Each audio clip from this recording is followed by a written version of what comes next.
ഇന്ത്യയിലുള്ള വളരെ നിഗൂഢവും അത്ഭുതകരവുമായ ചില ക്ഷേത്രങ്ങളെപ്പറ്റിയാണ് നമ്മൾ ഈ വീഡിയോയിൽ കാണാൻ പോകുന്നത്. ആദ്യത്തേത് പത്മനാഭസ്വാമി ക്ഷേത്രവുമായി ബന്ധമുള്ള അത്ഭുതങ്ങൾ ഒളിപ്പിച്ച അനന്തപുരം തടാക ക്ഷേത്രം. കേരളത്തിലുള്ള വളരെ പ്രശസ്തമായ ഈ ക്ഷേത്രം കാസർഗോഡ് ജില്ലയിലാണ് സ്ഥിതി ചെയ്യുന്നത്. തിരുവനന്തപുരത്തെ അനന്ത പത്മനാഭസ്വാമിയുടെ യഥാർത്ഥ ഇരിപ്പിടം ഈ ക്ഷേത്രമാണെന്നാണ് പൊതുവിൽ വിശ്വസിക്കുന്നത്. 9ാം നൂറ്റാണ്ടിലെ പഴക്കമുള്ള ക്ഷേത്രമാണിത്. ഈ ക്ഷേത്രത്തോട് ചേർന്ന് ഒരു വലിയ തടാകമുണ്ട്. ഈ തടാകത്തിൽ ബാബിയ എന്നു പേരുള്ള ഒരു മുതല ജീവിച്ചിരുന്നു. ബാബിയ എന്ന പേര് പെൺപേരാണെങ്കിലും ഇതൊരു ആൺമുതലയായിരുന്നു. മുതലകൾ എത്രത്തോളം ഇറച്ചി കഴിക്കണമെന്ന് നമുക്കെല്ലാവർക്കും അറിയാം. സത്യം പറഞ്ഞാൽ അവ ഇറച്ചി മാത്രമേ കഴിക്കൂ. എന്നാൽ അത്ഭുതകരമായി ബാബിയ ക്ഷേത്രത്തിൽ കൊടുക്കുന്ന സസ്യാഹാര പ്രസാദങ്ങൾ മാത്രമാണ് കഴിച്ചിരുന്നത്. 1945 മുതൽ ഈ ക്ഷേത്ര തടാകത്തിൽ ജീവിച്ചിരുന്ന ബാബിയ 2022 വളരെ പ്രായമായിരുന്നു. പൂജാരി പറയുന്ന ചില കാര്യങ്ങൾ മനസ്സിലാക്കി അതനുസരിച്ച് ചെയ്യുമായിരുന്നു എന്ന് പറയുന്നു. ഈ മുതലയെ കാണാൻ വേണ്ടിയാണ് പല സംസ്ഥാനങ്ങളിൽ നിന്നും ഭക്തർ ഈ ക്ഷേത്രത്തിലേക്ക് വന്നിരുന്നത്. എന്നാൽ 2022 വളരെയധികം പ്രായമായ ബാബിയ ഓർമ്മയായി. ഏകദേശം 75 വർഷം വരെ ജീവിച്ചു എന്നാണ് പറയപ്പെടുന്നത്. എന്നാൽ രാജ്യം മുഴുവൻ ഞെട്ടിക്കുന്ന രീതിയിൽ ബാബിയ മരിച്ച അതേ വർഷം തന്നെ ആ ക്ഷേത്രത്തിലേക്ക് മറ്റൊരു ചെറിയ മുതല എത്തിച്ചേർന്നതായി അവിടുത്തെ ലോക്കൽ മാധ്യമങ്ങൾ റിപ്പോർട്ട് ചെയ്തു. ഇതിൽ അതിശയകരമായ കാര്യം എന്തെന്നാൽ ബാബിയയെ പോലെ ഈ മുതലയും സസ്യാഹാര പ്രസാദങ്ങൾ മാത്രമാണ് കഴിക്കുന്നത്.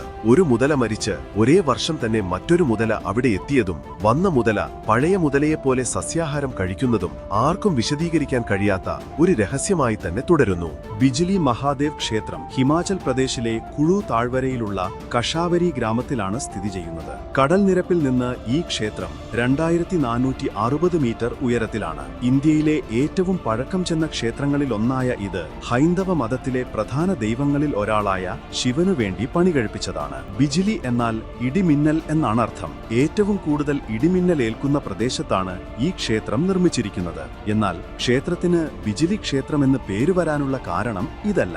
12 വർഷത്തിലൊരിക്കൽ ഒരു ഇടിമിന്നൽ കൃത്യമായി ശ്രീകോവിലിലെ ശിവലിംഗത്തിൽ പതിച്ച് അതിനെ കഷണങ്ങളായി പൊട്ടിക്കുന്നുവെന്ന് പറയപ്പെടുന്നു. പൊട്ടിയ ശിവലിംഗത്തിന്റെ കഷണങ്ങൾ പൂജാരിമാർ ശേഖരിച്ച് അത് ധാന്യങ്ങൾ, മാവ്, വെണ്ണ, മണ്ണ് എന്നിവയുമായി കലർത്തി വീണ്ടും ഒരു ശിവലിംഗമാക്കി ഒട്ടിച്ച് ശ്രീകോവിലിനുള്ളിൽ വെക്കുന്നു. കുറച്ചു ദിവസങ്ങൾക്ക് ശേഷം ആ ലിംഗം യാതൊരു കേടുപാടും കൂടാതെ അതിന്റെ പഴയ അവസ്ഥയിലേക്ക് തിരികെ വരും. ഈ പ്രതിഭാസം ഓരോ 12 വർഷം കൂടുമ്പോഴും സംഭവിക്കുന്നു. കാമാഖ്യദേവി ക്ഷേത്രം. ആസാം സംസ്ഥാനത്തെ ഗുവാഹത്തി നഗരത്തിനടുത്ത് നീലാചല മലയുണ്ട്. ഈ മലയിൽ നിന്ന് 10 കിലോമീറ്റർ ദൂരത്തിലാണ് കാമാഖ്യദേവി ക്ഷേത്രം സ്ഥിതി ചെയ്യുന്നത്. ആസാമിലുള്ള ഈ കാമാഖ്യ ക്ഷേത്രം 51 ശക്തിപീഠങ്ങളിൽ ഒന്നാണെന്ന് പറയപ്പെടുന്നു. ആ 51 പീഠങ്ങളിൽ ഇത് പ്രധാന ശക്തിപീഠമാണ്. ശക്തിദേവിയുടെ മരണശേഷം മഹാവിഷ്ണു അവരുടെ ശരീരം 51 കഷണങ്ങളായി മുറിച്ചെന്നും അത് ഭൂമിയിൽ വന്നു വീണുവെന്നും കഥകളുണ്ട്. അതിൽ ശക്തിദേവിയുടെ യോനിഭാഗം വീണ സ്ഥലമാണ് ഈ കാമാഖ്യ ക്ഷേത്രം. ഈ ക്ഷേത്രത്തിൽ നടത്തപ്പെടുന്ന അംബാച്ചി മേള വളരെ പ്രശസ്തമായ ഉത്സവമാണ്. ഇത് ദേവിയുടെ ആർത്തവകാലത്തെ സൂചിപ്പിക്കുന്ന രീതിയിലാണ് നടത്തപ്പെടുന്നത്. ഈ ഉത്സവ സമയങ്ങളിൽ ബ്രഹ്മപുത്ര നദി ചുവപ്പു നിറത്തിലായിരിക്കുമത്രേ. ഈ സമയത്ത് ശ്രീകോവിലിലുള്ള വിഗ്രഹത്തിൽ നിന്ന് ചുവപ്പു നിറത്തിലുള്ള ദ്രാവകം പുറത്തേക്കൊഴുകുമെന്ന് പറയുന്നു. ഈ ചുവപ്പു ദ്രാവകം വെള്ള തുണികളിൽ ശേഖരിച്ച് അത് കഷണങ്ങളായി മുറിച്ച് ഭക്തർക്ക് പ്രസാദമായി നൽകുന്നു. ആ തുണിയും ബ്രഹ്മപുത്ര നദിയും എങ്ങനെ ചുവപ്പു നിറത്തിലേക്ക് മാറുന്നു എന്ന് ആർക്കും അറിയില്ലത്രേ. പുരി ജഗന്നാഥ ക്ഷേത്രം. ഒഡീഷ സംസ്ഥാനത്തെ പുരിയിൽ സ്ഥിതി ചെയ്യുന്ന വളരെ പ്രശസ്തമായ ഒരു ഹിന്ദു ക്ഷേത്രമാണ് പുരി ജഗന്നാഥ ക്ഷേത്രം. ഈ ക്ഷേത്രത്തിൽ ജഗന്നാഥൻ, ബാലഭദ്രർ, ദേവി സുഭദ്ര എന്നിവരാണ് പ്രധാന പ്രതിഷ്ഠകൾ. ഈ ക്ഷേത്രത്തിൽ പ്രസാദമുണ്ടാക്കാൻ 7 അടുക്കുകളുള്ള കലങ്ങളാണ് ഉപയോഗിക്കുന്നത്. ഈ കലങ്ങൾ അടുപ്പിൽ വെച്ച് പ്രസാദമുണ്ടാക്കുമ്പോൾ മുകളിലുള്ള കലത്തിലെ പ്രസാദമാണ് ആദ്യം വേവുന്നത് എന്ന് പറയുന്നു. ഈ ക്ഷേത്രത്തിൽ പകൽ സമയങ്ങളിൽ അടുത്തുള്ള കടലിൽ നിന്ന് കടൽക്കാറ്റ് കരയെ ലക്ഷ്യമാക്കിയും രാത്രി സമയങ്ങളിൽ കാറ്റ് കടലിനെ ലക്ഷ്യമാക്കിയുമാണ് വീശുന്നത്. എന്നാൽ ക്ഷേത്രത്തിന് മുകളിൽ കെട്ടിയിട്ടുള്ള കൊടി കാറ്റ് വീശുന്ന ദിശയ്ക്ക് എതിർദിശയിലാണ് പാറിപ്പറക്കുന്നതെന്ന് പറയപ്പെടുന്നു. ഇതുകൂടാതെ ഈ ക്ഷേത്രത്തിന്റെ ഉയരം 24 അടിയാണ്. ഇത് പക്ഷികൾ സാധാരണയായി പറക്കുന്ന ഉയരമാണെങ്കിലും ഈ ക്ഷേത്രത്തിന് മുകളിലൂടെ ഒരു പക്ഷിയും പറക്കുകയോ അല്ലെങ്കിൽ ക്ഷേത്ര ഗോപുരത്തിന് മുകളിൽ വന്നിരിക്കുകയോ ചെയ്യാറില്ലെന്ന് പറയുന്നു.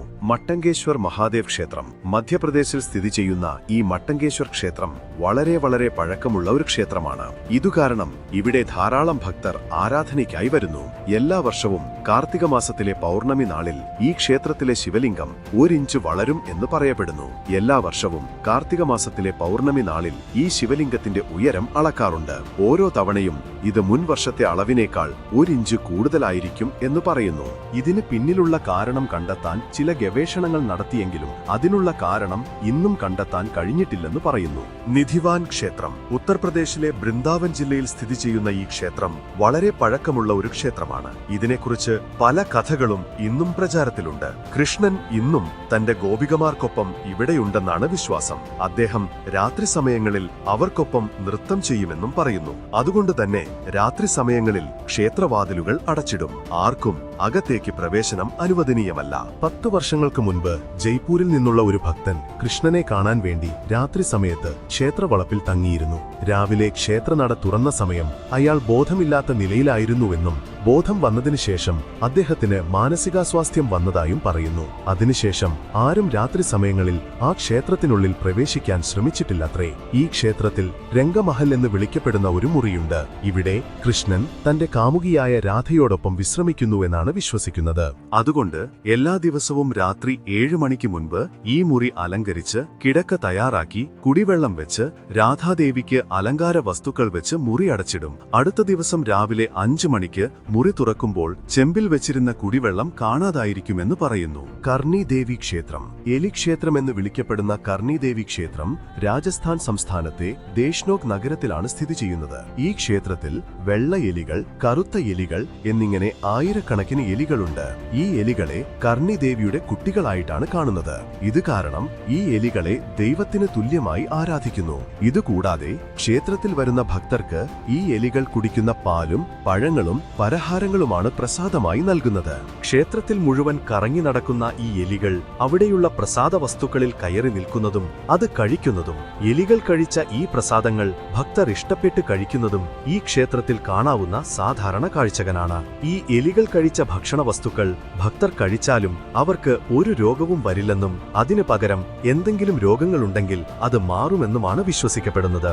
വ്യത്യസ്തമായ ക്ഷേത്രമായതുകൊണ്ട് ഇത് കാണാൻ വിദേശ വിനോദസഞ്ചാരികളും ധാരാളമായി വരാറുണ്ട്. ജ്വാലാദേവി ക്ഷേത്രം നമ്മൾ നേരത്തെ കണ്ട ശക്തിദേവിയുടെ 51 ശക്തിപീഠങ്ങളിൽ ഈ ജ്വാലാദേവി ക്ഷേത്രവും ഒന്നാണ്. ഇത് ഹിമാചൽ പ്രദേശിലെ കാംഗ്രയിലാണ് സ്ഥിതി ചെയ്യുന്നത്. ഈ ക്ഷേത്രത്തിന്റെ തറയിൽ ശക്തിദേവിയുടെ നാവ് വീണുവെന്നാണ് വിശ്വസിക്കപ്പെടുന്നത്. ദേവിയുടെ നാവ് ഇവിടെ തീയുടെ രൂപത്തിലാണ്. ഈ ക്ഷേത്രത്തിൽ ഒരു വിഗ്രഹങ്ങളെയും ആരാധിക്കാറില്ല. അതിനു പകരം തറയിൽ നിന്ന് പുറപ്പെടുന്ന തീയെയാണ് ഇവിടെ ദൈവമായി ആരാധിക്കുന്നത്. തീ കത്തുന്ന ഈ തറഭാഗത്തു നിന്ന് തീ യാതൊരു മനുഷ്യ ഇടപെടലുമില്ലാതെ അണയാതെ തുടർച്ചയായി കത്തിക്കൊണ്ടിരിക്കുന്നു എന്ന് പറയുന്നു. ഇതിനുള്ള കാരണം ആർക്കും കണ്ടെത്താൻ കഴിഞ്ഞിട്ടില്ലത്രേ. ഇതിലും അത്ഭുതകരമായ കാര്യമെന്തെന്നാൽ ഈ തീ പലരും അണയ്ക്കാൻ ശ്രമിച്ചിട്ടും അതിനെ അണയ്ക്കാൻ കഴിയാതെ അത് ഇന്നുവരെ കത്തിക്കൊണ്ടിരിക്കുകയാണ്. ഈ ക്ഷേത്ര പ്രദേശത്ത് പുരാവസ്തു ഗവേഷകർ പോലും ചില ഗവേഷണങ്ങൾ നടത്തിയിട്ടുണ്ട്. എന്നാൽ തീ കത്തുന്നതിനുള്ള കാരണം അവർക്ക് പോലും കണ്ടെത്താൻ കഴിഞ്ഞിട്ടില്ലത്രേ. കൈലാസ ക്ഷേത്രം മഹാരാഷ്ട്ര സംസ്ഥാനത്തെ ഔറംഗാബാദ് ജില്ലയിലുള്ള യെല്ലോറ നഗരത്തിൽ സ്ഥിതി ചെയ്യുന്ന ഈ കൈലാസ ക്ഷേത്രം വളരെ പുരാതനമായ ഒരു ക്ഷേത്രമാണ്. ഈ ക്ഷേത്രം ഒറ്റപ്പാറയിൽ വളരെ മനോഹരമായി കുത്തിയെടുത്തതാണ്. ഈ ക്ഷേത്രം നിർമ്മിച്ച വാസ്തുശില്പികളെക്കുറിച്ചോ അവർ ഉപയോഗിച്ച സാങ്കേതിക വിദ്യകളെക്കുറിച്ചോ ഒരു വിവരവും ഒരിടത്തും ലഭ്യമല്ല. ഈ ക്ഷേത്രത്തിൽ പല ലിഖിതങ്ങളുണ്ട്, എങ്കിലും അതിലുള്ള വിവരങ്ങൾ വ്യക്തമല്ലെന്ന് പറയുന്നു. ഒറ്റപ്പാറയെ ഒരു ക്ഷേത്രമായി മാറ്റുന്നത് സാധാരണ കാര്യമല്ല. അതിലുപരി ആ ക്ഷേത്രത്തിലുള്ള തൂണുകൾ, വാതിലുകൾ, ശില്പങ്ങളെല്ലാം ആ ഒറ്റപ്പാറയിൽ കൊത്തിയെടുക്കുന്നത് വളരെ വലിയ കാര്യമാണ്. അതും ആധുനിക സാങ്കേതിക വിദ്യകളില്ലാത്ത ആ കാലഘട്ടത്തിൽ ഇങ്ങനെയൊരു ബ്രഹ്മാണ്ഡ സൃഷ്ടി ഉണ്ടാക്കുന്നത് ഇന്നത്തെ കാലത്തെ വാസ്തുവിദ്യാ വിദഗ്ധർക്ക് പോലും സാധിക്കാത്തൊരു കാര്യമാണെന്ന് തന്നെ പറയണം. വീരഭദ്രസ്വാമി ക്ഷേത്രം ആന്ധ്രാപ്രദേശിലെ അനന്തപുരത്ത് സ്ഥിതി ചെയ്യുന്ന വീരഭദ്ര ക്ഷേത്രം ശിവനു വേണ്ടി പണി കഴിപ്പിച്ചതാണ്. ഈ ക്ഷേത്രത്തിന്റെ പ്രത്യേകത എന്തെന്നാൽ ഈ ക്ഷേത്രത്തിലെ ഒരു തൂണാണ്. ക്ഷേത്രത്തിൽ ആകെ 70 തൂണുകളുണ്ട്. അതിൽ പ്രധാനപ്പെട്ട തൂണായ ഇത് തറയിൽ തൊടാതെ തറയിൽ നിന്ന് നിന്ന് 1 ഇഞ്ച് അകലം വിട്ടുനിൽക്കുന്നു. ഇത് തറയിൽ തൊടുന്നില്ലെങ്കിൽ പോലും ക്ഷേത്രത്തിന്റെ മൊത്തം ഭാരവും ഈ തൂണാണ് താങ്ങുന്നതെന്നാണ് ഒരു വിശ്വാസം. ഈ തൂണിനെ സ്വർഗത്തൂണെന്നും വിളിക്കാറുണ്ട്. ഈ ക്ഷേത്രത്തെക്കുറിച്ചുള്ള ഗവേഷണങ്ങൾ ഇപ്പോഴും നടന്നുകൊണ്ടിരിക്കുകയാണ്.